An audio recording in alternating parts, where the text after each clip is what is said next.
F-35 한 40대 1147대 중국 러시아 스텔스기 속속 개발 공중에서 작전 비행을 하는 F-35와 F-22 같은 스텔스 전투기는 레이더의 실제 꿀벌이나 구슬과 같은 크기로 나타난다고 한다.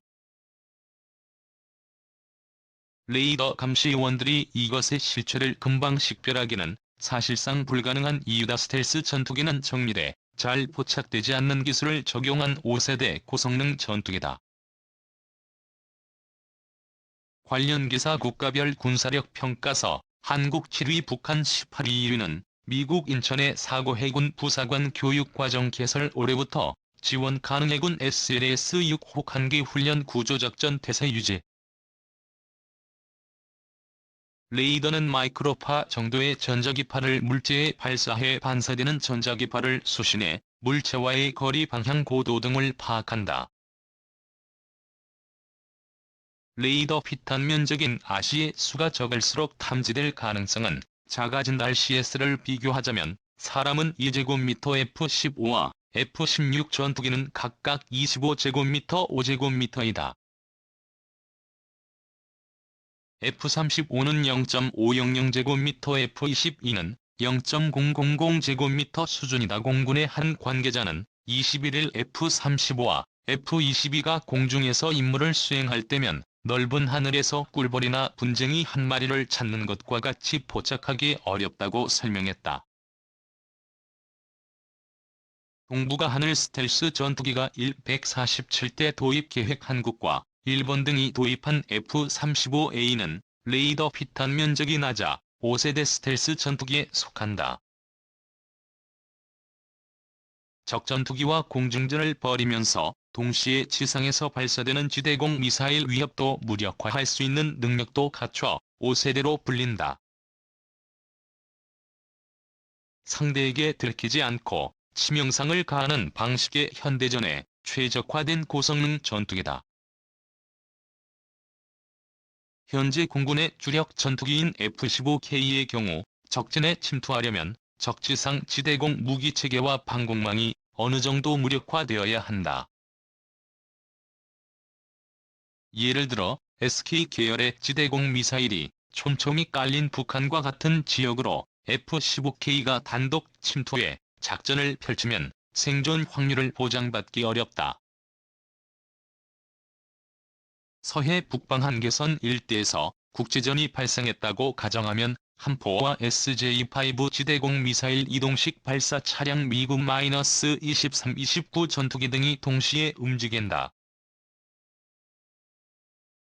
F-15K 단독 출격으로는 이런 동시 위협에 대처할 수 없다는 것이다. 상대방 전투기나 지상 레이더에 포착되지 않는 F-35와 같은 스텔스 전투기라야만 이런 위협에 동시에 대응할 수 있다는 것이 공군의 설명이다. 김군의 병영 톡톡 레이더의 꿀벌로 식별 스텔스기 각축장. 한국을 비롯해 주변국들은 스텔스 전투기를 도입하거나 속속 개발 중이어서 동북아 하늘이 스텔스기의 각축장이 되는 것 아니냐는 우려도 제기된다.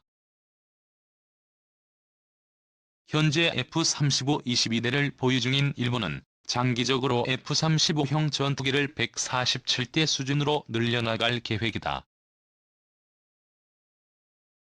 F-352와 F-35가 추가 구매 등을 위해 2020 회계연도 방위 예산으로 하나 56조 4천억 원에 달하는 사상 최대 규모로 편성해 의회로 넘겼다.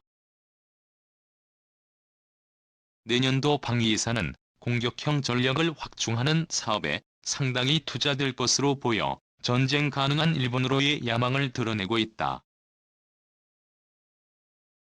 중국도 올해 최신의 스텔스 전투기 젠-20을 공개했다. 젠-20은 전투 행동 반경이 1,000km에 달하고 공중 급유를 받으면 2배가 넓어진다. 중국은 미국의 F-21, F-35와 대적할 수 있는 스텔스기라고 평가하고 있다. 수호 17은 러시아가 F-22와 F-35의 대항마로 개발해온 신형 차세대 전투기다. 지난 2010년 첫 시험 비행에 성공한 뒤 12대의 시제기가 생산돼 10대가 시험 비행에 투입됐다. 단저형인 수호율 7개는 적의 방공망 박힌 260km 거리에서 구축함 같은 대형 함정이나 지상 표적을 타격하는 공대함 순항 미사일, 공대지 미사일, 공대공 미사일 등 12기와 30mm 기관포 등이 장착된다. 러시아는 스텔스 성능이 더욱 보강된 제6세대 전투기 개발에도 착수했다. 미군의 병영 톡톡 레이드 F-에 식별 스텔스기 각축장. 올해 공군 창설 70주년 전략 공군야 한국 공군은 올해 미국에서 인수한 F-352 스텔스 전투기 13대를 작전 배치했다. F-35A는 한 번 출격하면 전투 행동 반경이 1093km에 달한다. 공중에서 급여를 받지 않고 공중전 지상 폭격 등의 임무를 수행할 수 있는 거리를 말한다. 최대 속도는 마하 1.6노, 약 1960km의 위치에 달한다. 보잉 737여개 기보석 철도 등과 비교하면 그 빠르기가 짐작된다. 공대공 미사일 AIN-9과 AIN-120과 공대지 유도 폭탄인 1212와 1131, 39 등을 탑재할 수 있다. 공군이 F-351을 실전 배치하면서 전략 공군이란 타이틀을 얻은 것도 이런 능력에서다. 오는 2021년 10월까지 순차적으로 40대를 도입한다. 여기에다 공중급유기와 공중조기경보통 제기 고고도 무인정찰기 글로벌 호크까지 운영하면 전략적 가치는 배가 된다. 공군은 F-35를 전략무기로 활용할 계획이다. 만약 내년에 북한의 군사적 위협이 가중된다면 F-351을 동원해 무력 시위에 나설 것이란 관측도 나온다. 북한은 F-35의 도입에 대해 선제 공격 용도라며 강력히 비난하고 있다. 한국은 아시아에서 세 번째, 세계 8번째로 스텔스 전투기 보유하게 된 국가로 기록됐다. 이로써 올해 창설 70주년을 맞은 공군 역사에 새로운 기록을 남겼다. 사실 70년 전 공군의 역사를 돌이켜보면 눈물겹다. 나라를 잃었던 시절 독립운동을 위해 비행사가 되겠다는 일념으로 머나먼 타국으로 향했던 선각자들의 의지와 노력이 공군 창설로 이어진다. 대한민국 공군 창설이란 원대한 목표에 따라 1946년 국내 각종 항공단체를 통합해 민간단체인 한국항공건설협회를 창설한다. 그러나 미군정 사령부는 정식 공군 창설을 강하게 반대했다. 미국 측은 경비행기 부대 창설을 허락하는 대신 항공 분야 인사들을 보병학교에 입교시켜 미국식 군사 훈련을 받는 것을 조건으로 내걸었다. 타국에서 조종사로 활동하며 2000시간 이상의 비행 경력을 가진 항공 분야 지도자급 인사들이 미국의 일반 병사와 같은 훈련을 받도록 한 것은 굴욕적인 조건이었다. 많은 항공인이 이 조건에 반발했지만 당시 국내 항공인 가운데 최연장자인 최영덕 장군이 나섰다. 중국 항공군 부사령지까지 역임한 그는 공군 창설의 대의를 위해서 백의종군하자며 항공인들을 설득하고 미군정이 제안을 받아들여 병사로 입대한다.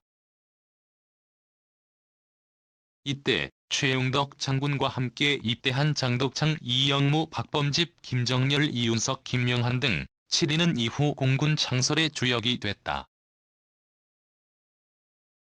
1948년 5월 5일 조선 경비대 항공부대가 창설됐고 미군으로부터 L4 연락기 10대를 물려받았다.